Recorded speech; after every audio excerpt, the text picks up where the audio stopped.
Вечно я сакам постоја своја, Скопје каже ми.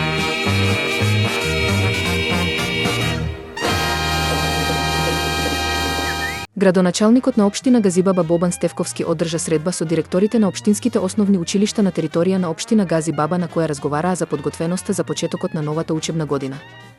Тој ги информирал директорите дека во завршна фаза е изработката на бесплатните училишни униформи за сите 6800 ученици, мерка која е воведена минатата година за прв пат во општина Газибаба. Започна поставувањето на светилките тип 4, кои се и последна фаза на паметното осветлување на јавни површини во општина Центар. Тип 4А и тип 4Б се декоративни светилки и ќе бидат инсталирани на пешачки патеки и споредни улици низ целата општина, односно близу основни училишта, градинки, паркови и шеталишта. Ќе бидат поставени вкупно 261 парче, а денес инсталирањето започна од шеталиштето кај Беко.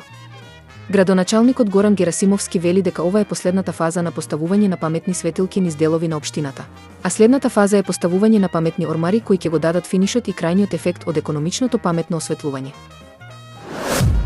Општина Илинден и јавното комунално претпријатие Водовод Илинден започнаа со изградба на нова линија за фекална канализација во населба Јака, во вкупна должина од околу 300 метри, а со изградбата на фекалната канализација ќе бидат опфатени сите домаќинства од тој дел на општината. Со изградбата на оваа линија 95% од населбата ќе биде покриена со фекална канализација. Новата канализациона линија ќе биде изведена со полиетиленски цевки со dimenzија 250, извести општината Илинден. Увид во работните активности направија градоначалникот на општина Илинден Александар Георгиевски и директорот на јавното комунално претпријатие Водовод Илинден Ивица Трипуновски. Според градоначалникот Георгиевски, со изградбата на фекалната канализација во населба Јака се решава долгогодишниот проблем со кој се соочуваа граѓаните од тој дел на општина Илинден. Градот Скопје ги известува граѓаните дека од 26 до 30 август, од понеделник до петок, во период од 21 до 2 часот, наредниот ден, ќе врши терестрична дезинсекција против возрастни форми на комарци на подрачјето на градот Скопје.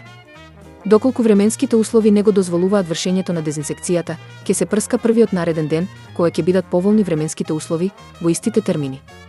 Исто така град Скопје ги замолува пчеларите навреме да ги преземат потребните мерки за заштита на пчелите. Од 23 до 25 август стартува отвореното кино во Кисела вода. Кино на отворено ќе се одвива овој викенд во општина Кисела вода. Бесплатните филмски проекции ќе се прикажуваат во паркот Македонија, пред Домот на култура Билјана Беличанец. Љубителите на филмската уметност овој викенд ќе имаат можност да уживаат со филмовите од македонски автори наградувани на меѓународни реномирани филмски фестивали. Секоја вечер од 21 часот жителите на град Скопје и пошироко ќе имаат можност да уживаат со продукцијата на македонската современа кинематографија. Таму е Скопје, град мој љубав лише, што ми расте сни. Вечно ја